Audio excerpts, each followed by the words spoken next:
Hey guys, I'm excited. Today we're starting a series called Signed, Sealed, and Colonized. Starting off with examining the tricks, the intrigues, the greed, the ambition of the British rule in Kenya.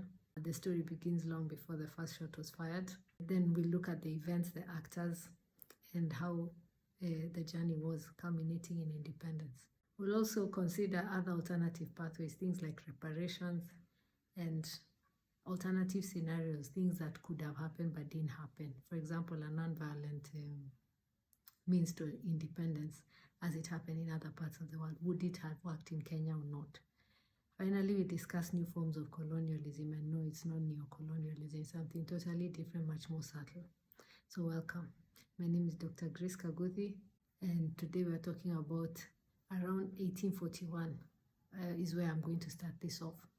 So around that time, the Ottoman Empire, or the Turks, had already, along the coastlines of Africa, started to set up trading posts, and they were essentially trading in slaves, actually onto the continent. But they were hampered by the fact that there were tropical diseases such as malaria and the like.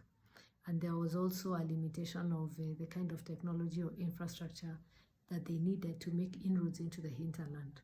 So as a result of that, they couldn't make much progress into the continent. They also didn't seem to have so much interest in Africa. But there were industrializing nations that needed desperately to find resources, natural resources, mineral wealth, gold, rubber, all kinds of things, vast arable lands to expand, to feed the monster of industrialization. And so who were these? These were the European nations. And so in search of that, that coincided with advances in technology. So a better steamship, a better ship in terms of the steamship was invested, the railway was invented, and also other things like the telegraph, things that facilitated communication and making inroads into the mainland of the continent of Africa. It also coincided with the discovery of quinine, which could be used to treat malaria, and so they could now make inroads into the continent, and there was a whole exploration expedition. And as they did that, they discovered all this wealth and all these, natives, and it was a capitalist dream. There was labor and there was resources. What more could they ask? And so many of them, for example, King Leopold of Belgium, being one of the most foremost or notable ones, came in and started forming treaties with local chiefs to obtain vast tracts of land of the Congo. The Congo, at that time, as it was called, vast land, rainforests, rubber, gold, all sorts of minerals, a basket of goodies. Now, King Leopold apparently is said to have been motivated by jealousy because his cousin over in Great Britain, Queen Victoria, had amassed an impressive empire in India. And here she was doing the same thing on the African continent, and King Leopold wanted a peace. And so he had looked at Belgium and realized the place has literally no resources. There's nothing really to write home about in terms of building his empire or building his wealth, and even building the national wealth and having a name. And so having a colony was seen as something that was of national prestige, it was strategic, it was for dominance, and it was a way to have resources and revamp your economy and so on.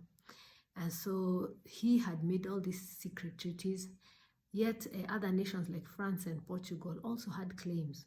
And so political rivalries and tensions were building up between these European nations. And so Germany decided to be the bigger person and bring the parties together and kind of formalize the whole colonization process, lay down the rules. You don't just walk in and take someone's pie and leave, because that's what they considered Africa to be, just something for the taking. So as David Anderson says, they sliced up the continent like a slab of meat, and here's how it happened. So towards the end of 1884, around November onwards up to early 1885, they had what is famously called the Berlin Conference. And in that conference, 14 nations were invited. So mainly the contending powers and states that had interests in Africa. So that's Great Britain, Germany, Italy, France, Portugal. Those are the lead actors in this script. and other nations were also invited because Germany seemed to want to uphold that impression of being a global leader. So these people were invited either for diplomatic reasons or just as observers. So that meant the United States, Russia, Sweden, Denmark, Norway, Austria-Hungary, and even the representatives from the Ottoman Empire. What's remarkable, as it's always said, is that they did not invite a single African country. They were not considered relevant. And so after they had divided up the continent, they started to lay down the ground rules for occupation so that they could stay the wars and the fighting for this cake.